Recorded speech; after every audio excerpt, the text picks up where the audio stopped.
اعوذ باللہ من الشیطان الرجیم۔ نصیب پر ہے وہ آج نازاں جنہیں شرف حج کا مل رہا ہے، مینا کی جانب رواں دواں ہے، لبوں پہ لبیک کی صدا ہے۔ وہ شہر حرم، وہ مدینے کی گلیاں، وہ عرفات کا دن، مینا کی وہ راتیں، میسر ہو مجھے بھی کبھی سارے جلوے، آمین۔ بارگاہ الہی میں دعا ہے کہ اللہ رب العزت ہم سب کو حج کی سعادت نصیب فرمائے، آمین۔ حج اسلام کا 5واں اور اہم ترین ستون ہے۔ رنگ و نسل سے قطعی نظر ہر سال لاکھوں مسلمان مسجد احرام کے احاطے میں اکٹھے ہوتے ہیں، سعودی عرب کے شہر مکہ مکرمہ میں خانہ کعبہ کا طواف کرتے ہوئے سالانہ حج کی سعادت حاصل کرتے ہیں۔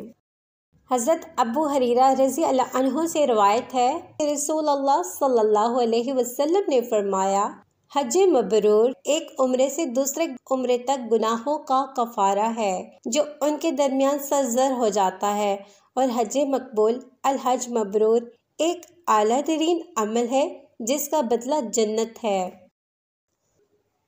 حج مبرور یہ وہ حج ہے جس میں دکھاوے اور ہر قسم کے گناہوں سے پرہیز کیا جاتا ہے۔ یہ وہ حج ہے جس کی تکمیل کے بعد انسان آخری سانس تک کوئی گناہ نہ کرنے کا وعدہ کرتا ہے۔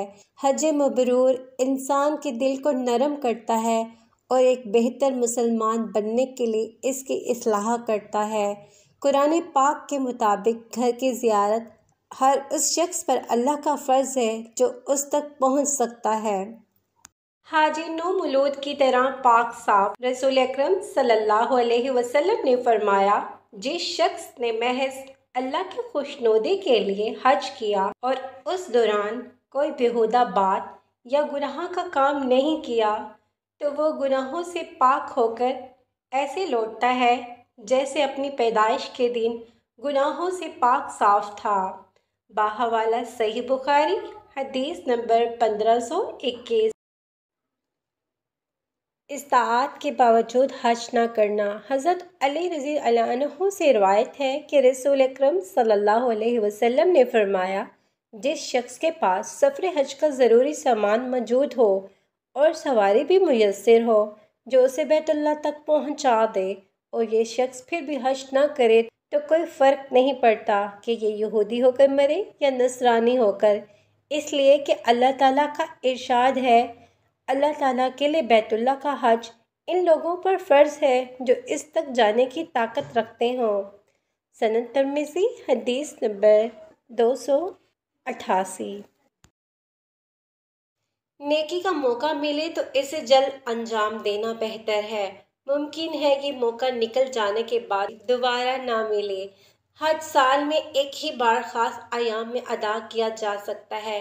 اگر طاقت ہونے کے باوجود اگلے سال پر چھوڑ دیا جائے تو ممکن نہ ہو، یہ شاید زندگی میں اگلا حج نہ آئے، اور اگر آئے تو آدمی کو استطاعت نہ ہو۔ رسول اللہ صلی اللہ علیہ وسلم نے فرمایا، جو شخص حج کا ارادہ رکھتا ہو اسے چاہیے کہ جلدی کرے، کیونکہ ممکن ہے آدمی بیمار ہو جائے یا اس کی سواری گم ہو جائے یا کوئی اور ضرورت پیش آ جائے۔ بوڑھے والد کی طرف سے حج کرنا کیسا ہے؟ قبیلہ خشم کی ایک عورت نے حجۃ الوداع کے موقع پر رسول کریم صلی اللہ علیہ وسلم سے ایک مسئلہ پوچھا۔ فضل بن عباس رضی اللہ عنہ حضور اکرم صلی اللہ علیہ وسلم ہی کی سواری پر آپ کے پیچھے بیٹھے ہوئے تھے۔ انہوں نے پوچھا کہ یا رسول اللہ صلی اللہ علیہ وسلم، اللہ کا جو فریضہ اس کے بندوں پر ہے، یعنی حج میرے والد پر بھی فرض ہو چکا ہے، لیکن بڑھاپے کی وجہ سے ان کی حالت یہ ہے کہ وہ سواری پر نہیں بیٹھ سکتے، تو کیا میں ان کی طرف سے حج ادا کر سکتی ہوں؟ آپ صلی اللہ علیہ وسلم نے فرمایا، ہاں کر سکتی ہو۔ عورت کا بغیر ولی کے حج کرنا کیسا ہے؟ ابو ہریرہ رضی اللہ عنہ کہتے ہیں کہ نبی اکرم صلی اللہ علیہ وسلم نے فرمایا، کسی عورت کے لیے جو اللہ اور یوم آخرت پر ایمان رکھتی ہو، یہ درست نہیں ہے کہ وہ ایک دن کی مسافت کا سفر کرے اور اس کے ساتھ کوئی محرم نہ ہو۔ اللہ سبحانہ و تعالی ہم سب کو حج کا فریضہ ادا کرنے کی توفیق عطا فرمائے، آمین۔